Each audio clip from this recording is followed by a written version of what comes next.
హేమమాలిని బంగ్లాగేటు ప్రవేశించి ప్రహారీ పక్కగా ఆగిన కారులోంచి డాక్టర్ శ్రీకాంత్తో పాటు లాయర్ భాస్వతి దిగింది.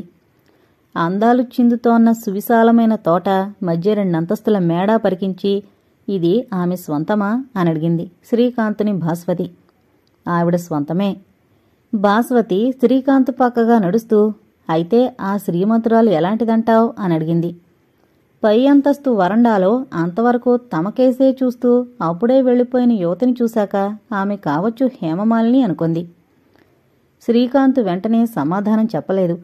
వెనక్కి చేతులు పెట్టుకుని నేలకేసి చూస్తూ నడుస్తూ, ఈ వారం రోజుల్లో నేను గ్రహించగలిగింది చెప్పాలంటే, ఒకరికి ఇబ్బంది కలిగించని ఒక స్వార్థపరురాలు. ఒకరి జోలి ఆవిడకి అక్కర్లేదు. తన కష్టసుఖాలు ఒకరితో చెప్పుకోక ఇంట్లోనే తనకు కావలసిన ఆనందం సృష్టించుకుని తృప్తిగా హాయిగా జీవిస్తోన్న సుఖజీవి. పోతే సర్వస్వతంత్రం కలిగి వెనక ఇంత ఆస్తుండే హైందవ వితంతువుని దర్పము అహంకారము సహజంగా ఆవరిస్తాయి. చిన్నగా నవ్వింది భాస్వతి. మీ అక్కగారున్నారా ప్రశ్నించాడు శ్రీకాంత్ హాల్లో ఉన్న రాధికని. రాధిక సోఫాలకేసి చూపెడుతూ మర్యాదగా, కూర్చోండి డాక్టర్, నేను వెళ్ళి అక్కతో చెప్పొస్తాను అని రువ్వున పైకి వెళ్ళింది. రాధిక అటు వెళ్లగానే భాస్వతి చిలిపిగా, కాంత్, నువ్వు అదృష్టవంతుడివి. అందమైన అమ్మాయి హస్తమాధుర్యం ఎందరికో లభ్యం కాదు అని నవ్వి, చాలా అందంగా ఉంది పిల్ల అంది. నిర్లిప్తంగా నవ్వాడు శ్రీకాంత్. మాలిని గదిలో ప్రవేశించిన రాధిక, అక్కయ్య, డాక్టర్ శ్రీకాంత్ వచ్చారక్కయ్యా, ఆయన వెంట మరో యువత కూడా వచ్చింది అంది. తొందరగా వచ్చి చూద్దూరా అన్న భావం కంఠంలో స్ఫురింపజేస్తూ. రాధిక ఎంత ఆతృత కనబరిచిందో అంత నిర్లక్ష్యంగా, పైకి రమ్మను అంది మాలిని. శ్రీకాంత్ గదిలో అడుగుపెడుతూ, గుడ్ ఈవినింగ్ మిసెస్ మాలిని అన్నాడు. మాలిని సోఫాలోంచి లేస్తూ, గుడ్ ఈవినింగ్, రండి అంది మర్యాదగా, ఇద్దరినీ సోఫాలోకి ఆహ్వానిస్తూ. మాలినికి భాస్వతికి పరస్పరం పరిచయం కలిగించాడు శ్రీకాంత్. భాస్వతి చిరునవ్వుతో, మీ పరిచయ స్నేహాలుండడం మా అదృష్టం అంది మర్యాద కోసం. తీపి కంటబడ్డం అదృష్టమని అనుకుంటాయి చీమలు, కానీ ఆ తీపి వాటికి అందితే కదా అవి మురిసిపోవలసింది. మీతో పాటు నన్ను బికారిని చేద్దామని కాబోలు నా ఇంటికి మీ రాకపోకలు. అడగ్గానే ఓ 100, ఓసారి 500 అందించానని భ్రమపడకండి. ఇక ముందు కదా ఈ మాలిని స్వభావం ఇరుకుపడేది మనసులో అనుకుంది మాలిని.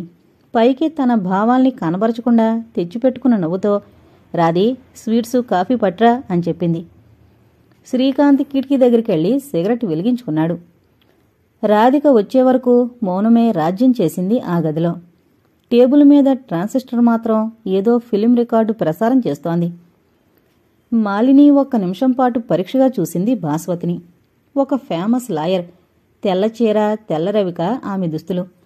అవి మామూలు ఖరీదువి. 2 చేతులు మొండి, గాజుల్లేవ్, వాచి లేదు, ఒంటిమీద 1 ఆభరణమూ లేదు. భాస్వతి నిరాడంబరత మిక్కిలి ఆశ్చర్యపరిచింది మాలినిని. ఉన్నత వృత్తిలో ఉండి ఈ దరిద్రావతారాలేమిటో. రాధిక అందించిన స్వీట్స్ ప్లేటు అందుకొని సిగరెట్ పారేశాడు శ్రీకాంత్. తర్వాత కాఫీ తాగి టేబుల్ మీదున్న ప్లేట్లో 1 పొడి నోట్లో వేసుకుని భాస్వతితో, నేను డిస్పెన్సరీకి వెళుతున్నాను, అక్కడికి వెళ్లి తిరిగి కారు పంపిస్తాను, నిన్ను ఇంటి దగ్గర దిగబెట్టి వస్తుంది అన్నాడు. ప్రభాతు డిస్పెన్సరీకి వెళ్లాడు. అతని కారు అక్కడే ఉండాలి. రాత్రి 7ంటికి గాని ఇంటికి రానని చెప్పాడు. వెళ్లేటప్పుడు ఇక్కడికే రమ్మని చెప్పు. ఇద్దరం కలిసి వెళతాం ఇంటికి, నీ కారు పంపించనక్కర్లేదిక అని చెప్పింది భాస్వతి. శ్రీకాంత్ మాలిని వద్ద సెలవు తీసుకుని వెళ్లిపోయాడు. రాధిక మౌనంగా ఓ మాటు అక్క ముఖంలోకి, ఓ మాటు భాస్వతి ముఖంలోకి చూస్తూ కూర్చుంది. తనకిష్టమైన వ్యక్తికి సంబంధించిన బంధువులుగాని స్నేహితులుగాని కలిస్తే ప్రేమించడం, అభిమానించడం పుడుతుంది. అలాగే అయిష్టమైన వ్యక్తి అయితే వారి వల్ల పరిచయమయ్యే వారి పట్ల కూడా విముఖత ఏర్పడుతుంది. ఇప్పుడిప్పుడే శ్రీకాంత్పై ఒక మంచి అభిప్రాయం ఏర్పరుచుకుంటున్న రాధికకి భాస్వతంటే ప్రేమాభిమానాలు కలిగాయి. స్నేహంలో గల హాయిని, ఆనందానుభూతిని ఎరుగని మాలినికి భాస్వతి స్నేహం అవసరంగా తోచలేదు. అసలామె ఎవరి స్నేహమూ వాంఛించదు. ఆమె భావాలు, పద్ధతులు అన్నీ ఓ మాదిరిగా ఉంటాయి. ఉద్యోగ ధర్మాన్ని అనుసరించి బడికి వెళుతుంది. అక్కడ తన విధి సక్రమంగా నెరవేర్చుకుని ఇంటికొచ్చేస్తుంది. విద్యార్థినులతో అనవసర సంబంధాలు పెట్టుకోదు. వ్యర్థ ప్రసంగాలు చేయదు. కొందరు ఆమె మితభాషిత్వాన్ని విలక్షణ ప్రవృత్తి అని అభినందిస్తారు. గర్వమని అహంభావమని ఏసడిస్తారు మరికొందరు. ఎవరేమనుకున్నా మాలినికి అభ్యంతరం లేదు. ఆ భూషణ దూషణ తిరస్కారాలకు అతీతమై తనకిష్టమైన పద్ధతిలో జీవిస్తోంది మాలిని. బయట ప్రపంచంతో అట్టే సంబంధం లేక తనింట్లోనే ఆనందం సృష్టించుకుంటుంది. ఎక్కువ సమయం రేడియోతో గడుపుతుంది. మిగిలిన సమయాన్ని పుస్తక పఠనంలో, రాధికతో టేబుల్ టెన్నిసో బ్యాడ్మింటనో ఆడడంతో కాలక్షేపం చేస్తుంది. సిలోన్ ప్రసారం చేస్తున్న ఏదో తెలుగు సినిమా రికార్డు వినడంలో నిమగ్నమైంది మాలిని. ఆమెను నిశితంగా జాగ్రత్తగా పరిశీలిస్తున్న భాస్వతికి శ్రీకాంత్ చెప్పిన దాంట్లో పొరపాటేమీ కనిపించలేదు. భాస్వతే సంభాషణ ప్రారంభించింది. రాధిక ముఖంలోకి చూసి చిన్నగా నవ్వి, రాధిక విషయంలో మీరు తీసుకున్న చర్యకు మీరు అభినందనీయులు మాలిని. ఒక స్వార్థపరుని వల్ల అన్యాయమయ్యే ఈ అమ్మాయిని రక్షించి ఆదరించి ఒక మనిషిగా తీర్చిదిద్దారు. శ్రీకాంత్ నాకు అంతా చెప్పాడు. జీవితాన్నే త్యాగం చేసి ప్రజాసేవలో మీ సుఖాన్నే దారపోసే మీ ఉదారత్వంలో నా చర్య ఎన్నో వంతు విలువగలది. మాటలు మామూలువే అయినా మాలిని స్వరంలో వ్యంగ్యము ఎత్తిపొడుపు ధ్వనిస్తున్నాయి. మీరు గొప్పగా అభినందించవలసిందాన్ని కాదులండి. నా సంపాదనతో నేను జీవిస్తున్నదాన్ని. ఒకరి సుఖ సంతోషాలకే నా సంపాదన వెచ్చించలేదు ఇంతవరకు.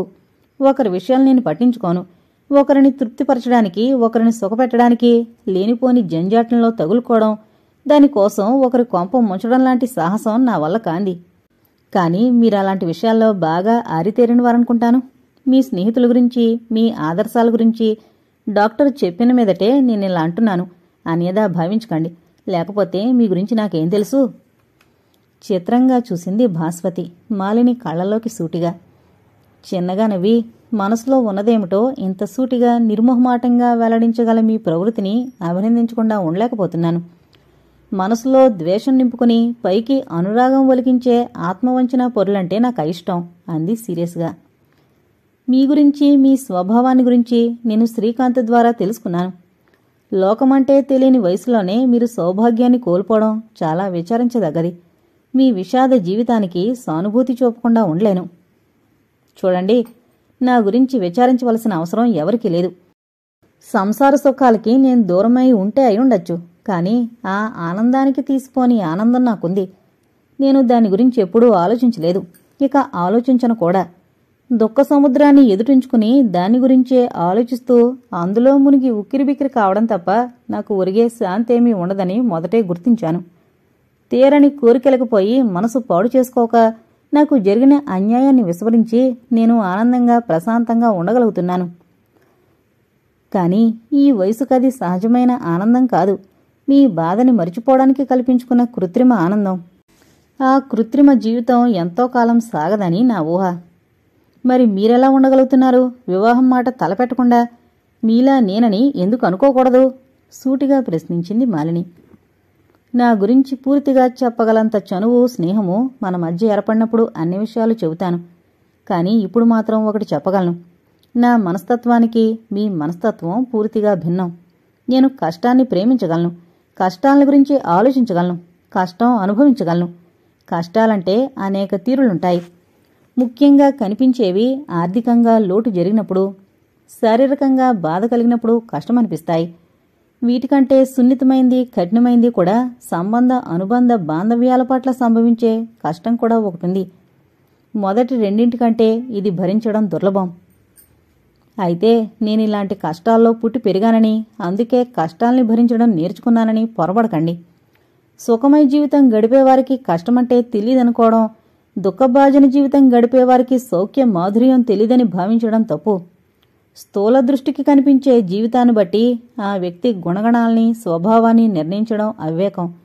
సుఖం అడుగున కష్టముంటుంది. కష్టం దాపున సుఖముంటుంది.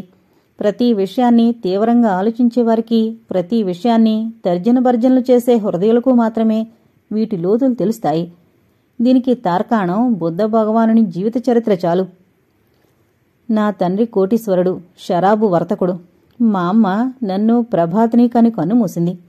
కవలల్ని కన్నతల్లి లోటు కనిపించనీయకుండా పువ్వులా గారాబంగా పెంచాడు నాన్న. ఆర్థికంగా నేనెప్పుడూ ఇబ్బందులకి గురి కాలేదు. మా నాన్న కనుసన్నల్లో మెలిగినంతవరకు. కానీ చిన్నప్పటినుంచి నా భావాలు, ఊహలు వేరుగా ఉంటూ వచ్చాయి. పేదవారు పడే కష్టాలను చూస్తే నా హృదయం జాలితో కరిగిపోయేది. సాధారణంగా అందరూ పసివయసులో కరుణార్ద్ర హృదయులై అతిమెత్తని మనసు కలిగుంటారు. వయసు పెరుగుతున్న కొద్దీ, లోకాన్ని అర్థం చేసుకుంటున్న కొద్దీ కొందరి మనసు కఠినమైపోతుంది. కొందరిలో మార్పు సంభవించదు. కొందరి మనసు ఇంకా సున్నితమై అతి మృదువైపోతుంది. అది తాము పెరుగుతున్న పరిస్థితులపై, పరిసరాలపై ఆధారపడి ఉంటుంది. ఆ వయసులో ఏవో ఆదర్శ భావాలు స్పష్టంగా దోబూచులాడేవి. నా హృదయంలో లీలగా మెదిలే చిన్ననాటి భావాలే పెద్దయ్యాక జీవితంలో సుస్థిరమైపోయాయి. ఆ ఆదర్శ సాధనలోనే నా జీవితం గడిచిపోతోంది. అయితే నేను వివాహం త్యజించానని భ్రమపడకండి. కొన్ని వ్యక్తిగతమైన కారణాల వల్ల అది సంభవం కాలేదంతే. సన్యాసి జీవితం గడుపుతున్న జీవన మాధుర్యం గురించి ఆలోచించకపోలేదు. అయితే దాని గురించి ఆలోచించినంత మాత్రాన ఆ వ్యామోహంలో పడిపోతానేమోనని మీ భయం. అది బహుశా ఆ సుఖానుభూతులు మీ జీవితానికి అందుబాటులో లేకపోవడం కారణం కావచ్చు. ఆ విషయాలేవి తలుపులోనికి రానీయకుండా జడజీవితం గడపడానికి నిశ్చయించుకున్నాను. అలాగే కష్టాల గురించి కూడా ఆలోచించలేని పిరికివారు మీరు, అవునా? కాదనను. నేను అలాంటి దుర్బలనే కావచ్చు. నా జీవితం నుండి బహిష్కరింపబడిన ఆనందం గురించి ఆలోచించడం, ఆశించడం అశాంతికి కారణం కాదంటారా? అందుబాటులో లేని ఆనందం ఆశించకపోవడం మంచి పద్ధతి మాలిని. దీనిపై నేను తప్పని విమర్శించడం లేదు. మానవత్వమే విస్మరింపబడే ఎవరికి వారి యమునా తీరే అన్న మీ సిద్ధాంతమే హర్షించదగింది కాదన్నాను. మనిషికి మధ్యుండే సంబంధాన్ని త్యజించారు మీరు. ప్రతి వ్యక్తి ఈ సిద్ధాంతమే అవలంబించుంటే ఈ మానవ సమాజం ఈ మాత్రమైన శాంతి భద్రతలకి, సుఖ సౌఖ్యాలకి దూరమై ఉండేది. మనిషిని మనిషి పీకు తినే కాలం ఉండేది. కొందరు స్వార్థపరుల వల్ల కొల్లగట్టబడే మానవత్వాన్ని, తమ జీవితాన్ని తృణప్రాయంగా దారబోసి పునరుద్ధరించే మహాత్ములు అక్కడక్కడా ఉన్నారు కాబట్టే నేడు సమాజం ఈ మాత్రమేనా కళకళ్లాడుతూ మనగలుగుతోంది. ఇదేమిటి, ఈవిడ నా మీద ఇలా దాడి చేస్తోంది? నా గురించి ఇంత బాగా ఎలా తెలుసుకుంది కాసేపట్లోనే? డాక్టర్ చెప్పాడేమో. ఏమైనా ఆ కంపెనీలోని వారు సామాన్యులు కానట్టున్నారు అనుకుంది మాలిని. తను బాస్వతి వంటి ఖచ్చితమైన మనిషి కాబట్టి బాస్వతి సకారణమైన విమర్శ, ఆగ్రహ కారణం కాలేదు. అయితే డాక్టర్ నా గురించి చాలా చెప్పాడన్నమాట. అందుకేననుకుంటా మీరిలా తొలి పరిచయంలోనే నా పద్ధతులపై దాడి చేస్తున్నారు అంది అభిమానంగా. క్షమించండి మాలిని, ఇది దాడి కాదు. మీలో నిద్రాణమై ఉన్న మానవతకి మేలుకొలుపు. మీ హృదయం కఠినం కాదు, కానీ మీరు ఉదాసీనం వహించారు. ఈ భూమి మీద మీతో పాటు జీవించే దీన మానవులకేసి చూడడం లేదు. కష్టాల్లో ఉండే సోదర మానవులకు సహాయం చేద్దామన్న ఉత్కంఠ లేదు మీలో. పోనిద్రు, ఈ ఒంటి ప్రాణానికి లేనిపోని గొడవలెక్కడ తగిలించుకోను. ఏదో పుణ్యమంటూ పోయి నా జీవితం అశాంతి స్థావరం చేసుకోలేను. అసలు నాకెప్పుడూ ఇలాంటి ఆలోచనలు రావు, ఇక రావు కూడా అంది మాలిని నిర్లిప్తంగా. చిన్నగా నవ్వింది భాస్వతి. ఆ మాట మాత్రం అనకండి. ప్రతి వ్యక్తి జీవితానికి ఓ ఆదర్శం, లక్ష్యం ఉండాలి. అప్పుడే ఆ జీవితానికి అర్థము, పరమార్థము ఉంటుంది. జీవితం సుషుప్తిలా గడిపివేయడం అవివేకము, అల్పత్వము, మనోదౌర్బల్యము. మీరు ఏనాటికైనా మారాలి, మారి తీరాలి. సమాజంలో ఉండి సమాజంతో ఎలాంటి సంబంధం లేనట్టు ప్రవర్తించడం సంకుచిత హృదయులకే, సంస్కారహీనులకే తగు.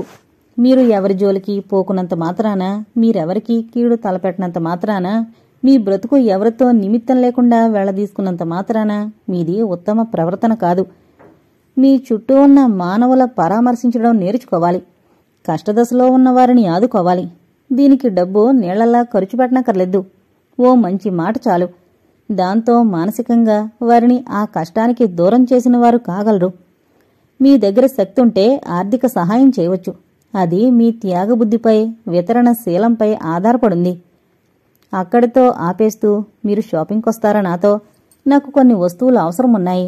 ప్రభాత్ వచ్చేసరికి తిరిగి వచ్చేయచ్చు అంది. నేను రేపు వెళ్లాలని అనుకుంటున్నాను, వస్తాను పదండి అంటూ లేచింది మాలిని. మీరు ఏమైనా కొనవలసిన ఉన్నాయా? ప్రశ్నించింది భాస్వతి.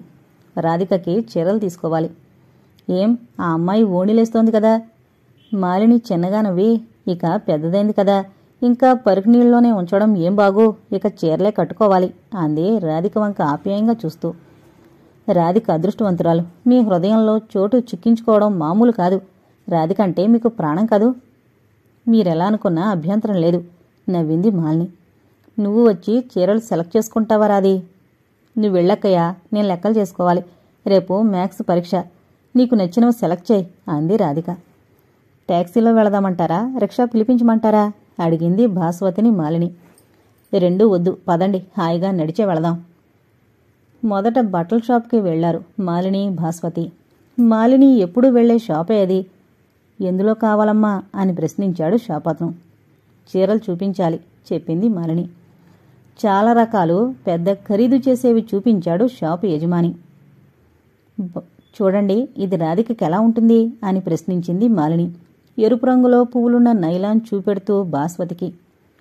ఎర్రని ఒంటికంటే తెల్లనివి ఒంటికి బాగుంటుంది చీర. మీ ఒంటికి బాగా నప్పుతుంది. మీరు తీసుకోండి చీర భాస్వత్ అంది. నాకున్నాయి. చాలా రకాలు సెలెక్ట్ చేసింది మాలిని. 500కి బిల్లు వేశాడు షాప్ యజమాని. వచ్చే ముందు భాస్వతి దృష్టిలో ఆ చీర పడింది. పువ్వులతో అందంగా ఉన్న క్రేపు సిల్కు చీరది. చూడండి, ఇది రాధికకి చాలా అందంగా ఉంటుంది కదూ అంది మాలినితో. మాలిని ఆ చీర కూడా ఖరీదు చేసి ఆ చీరలన్నీ ఒక్కటిగా ప్యాక్ చేసి పెట్టి, రేపు ఉదయం నౌకర్ని పంపిస్తాను, వాడితో పంపించండిది అని చెప్పి మొత్తం 550 రూపాయలు బిల్లు చెల్లించి షాప్ యువతలకొచ్చారు. అప్పటికి లైట్లు వెలిగాయి. తర్వాత గాజుల దుకాణంకు వెళ్లారు. కొన్ని గాజులు కొని అక్కడే చేతికి తొడిగేసుకుంది భాస్వతి. గాజుల దుకాణం సాహెబ్కి భాస్వతి బాగా గుర్తు.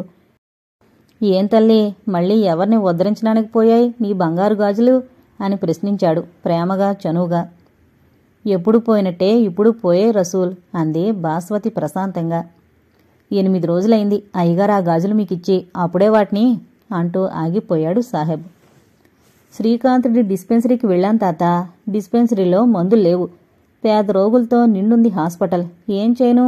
ఎంత పట్టినా మనసు నిలవదు కదా. మొన్న నాన్న తెచ్చిపెట్టిన దుద్దులు, చైను, గాజులు, వాచి అక్కడ తీసిచ్చేశాను. నీ హృదయం వెన్న తల్లి, వెన్న. మాలినికి సంగతి అర్థమయ్యేసరికి సిగ్గనిపించింది. భాస్వతి నిరాడంబరాన్ని గురించి తను ఎంత తేలిగ్గా భావించిందో.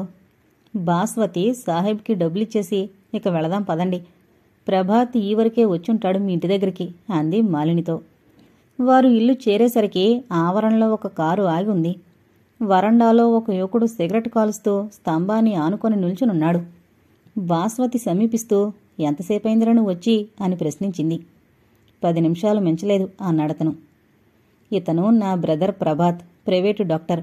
శ్రీకాంతు వీడు ఇంటర్ నుంచి క్లాస్మేట్స్, ఇద్దరూ మంచి స్నేహితులు అని మాలినికి పరిచయం చేసి మాలినిని ప్రభాత్కి పరిచయం చేసింది భాస్వతి.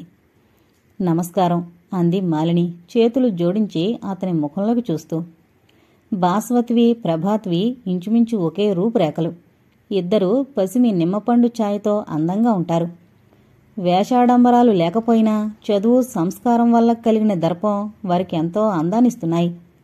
మాలిని లోపలకు దారితీస్తూ, రండి లోపలికి అంది మర్యాదగా. అంతా హాలులో సోఫాలో కూర్చున్న తర్వాత 5 నిమిషాల పాటు మామూలు సంభాషణ సాగింది. ప్రభాత్ కాఫీ తాగి ఖాళీ కప్పు కిందుంచి లేస్తూ, ఇక వెళదామా భాస్వతి అన్నాడు. భాస్వతి లేచి, ఇక వెళతామండి మాలిని, సెలవియండి అంది చిరునవ్వుతో. మాలిని వారిద్దరినీ కారు దాకా సాగనంపి కారు కదిలాక వెనుతిరిగింది. ఆ రోజంతా ఆ ఇద్దరిని గురించి, శ్రీకాంతుని గురించి ఆలోచిస్తూ ఉండిపోయింది. ముగ్గురు ఆగర్భ శ్రీమంతుల బిడ్డలు.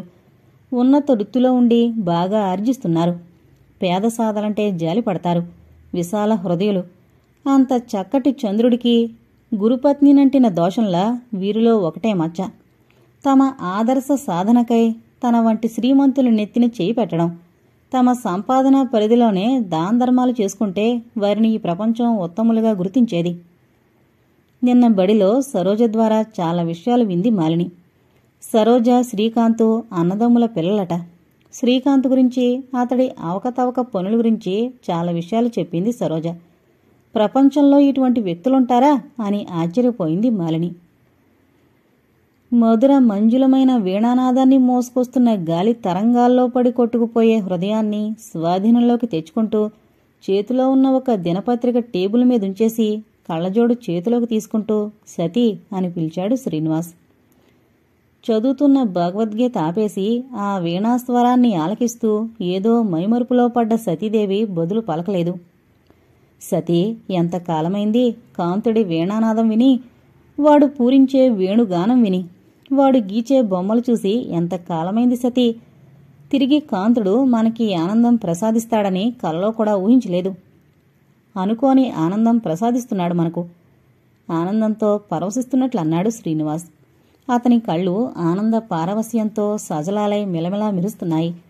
ఆ మెరుపులో శ్రీకాంతుడిపై సోదర వాత్సల్యం ఎంతుందో సతీదేవికి తెలుసు. రాత్రి 10 గంటల సమయం. ఇంట్లోనూ బయట ప్రశాంతంగా ఉంది వాతావరణం. సంధ్యవేళ వర్షం కురిసి ఇప్పుడిప్పుడే వెలిసిందేమో, గాలి చల్లగా ఉంది.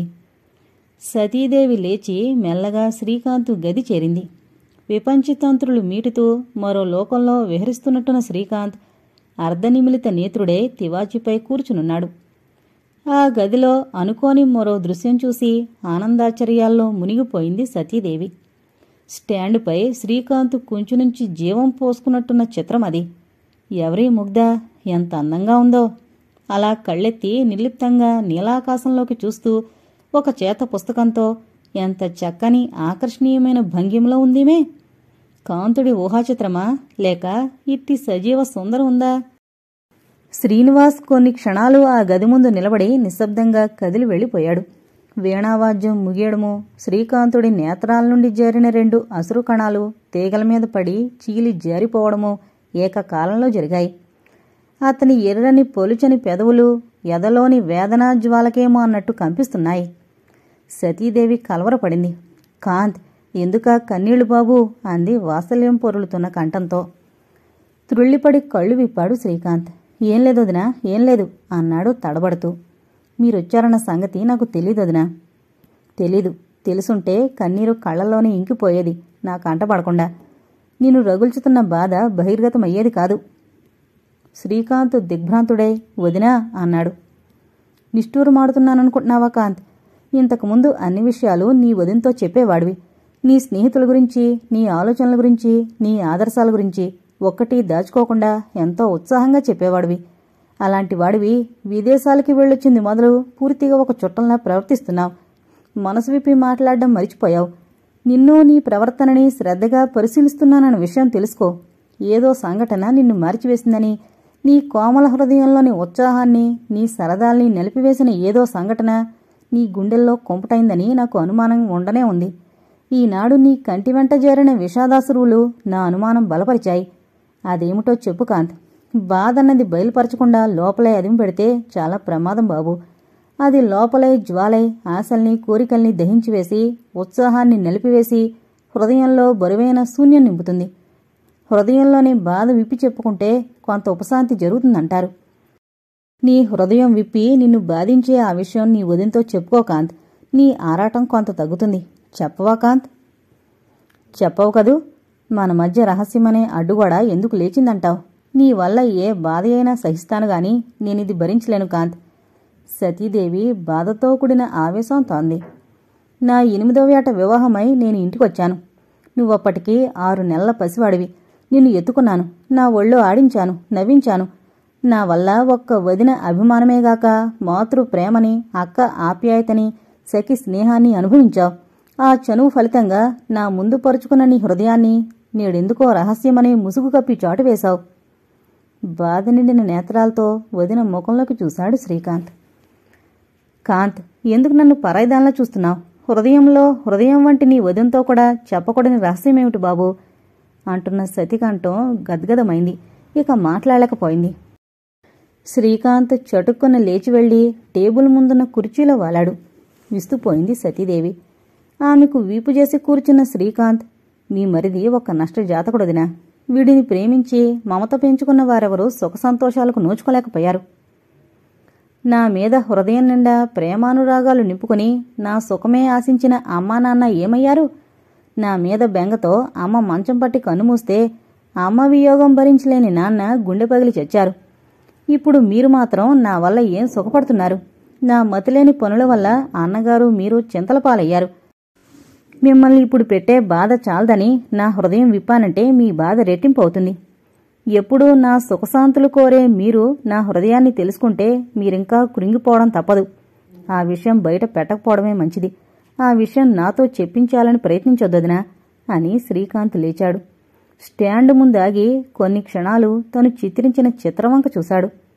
మెరుపు వెంటనే ఉరుములా అతని హృదయంలో మధుర భావమేదో తళుక్కుమనగానే గత స్మృతులు భయంకరంగా ఉరుముతున్నాయి. తర్వాత అంతా చీకటి, భయంకరమైన నిశ్శబ్దం.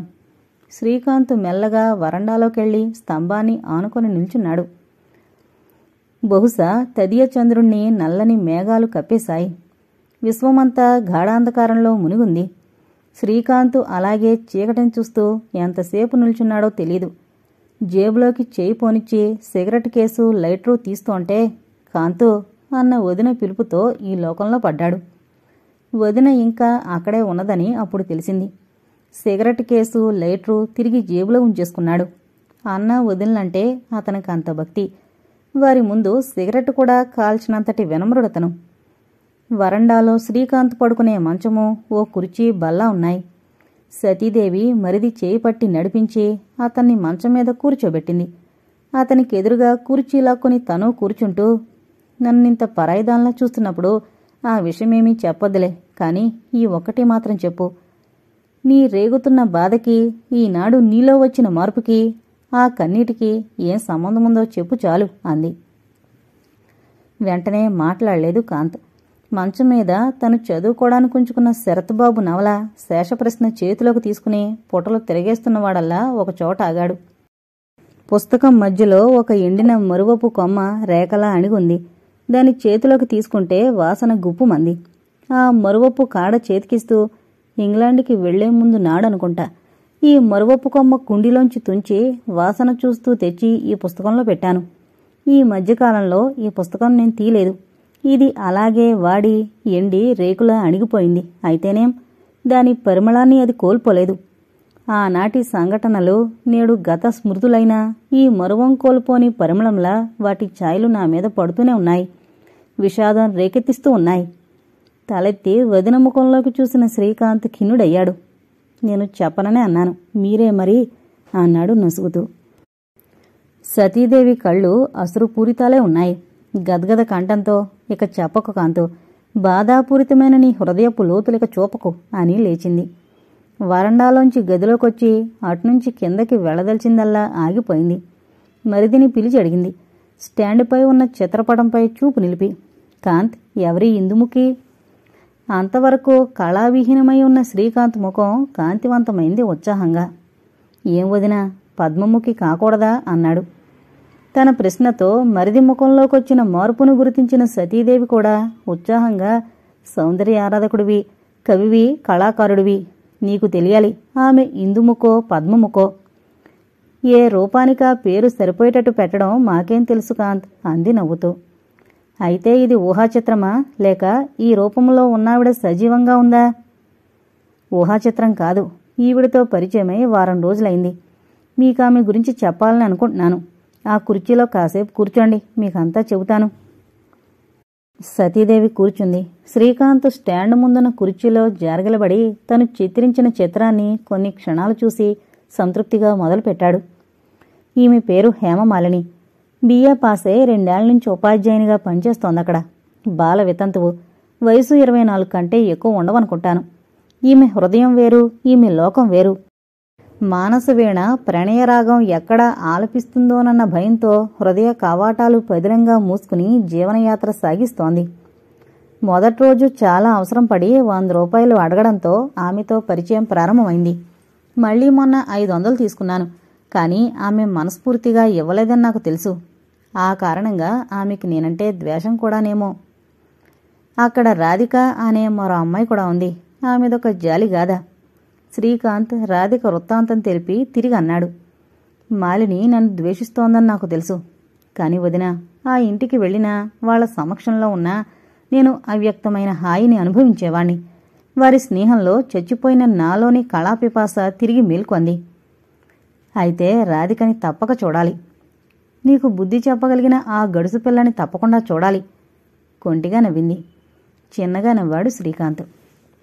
కానీ ఒక్క మాట, నువ్వు ఎందరి దగ్గరో డబ్బు తెస్తుంటావు.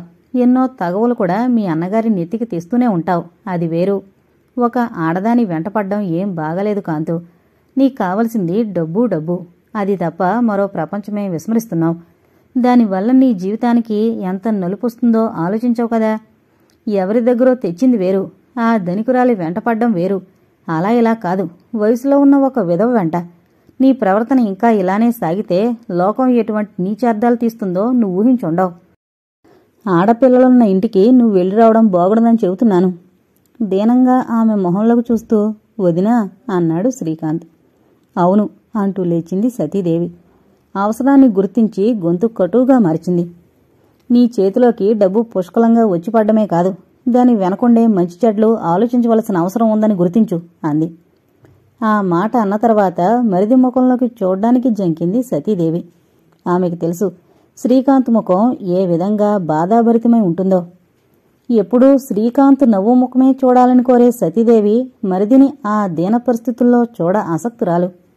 గంభీరంగా బాగా ఆలోచించుకో కాంతు, హెచ్చరికగా అనేసి వెళ్ళిపోయింది సతీదేవి.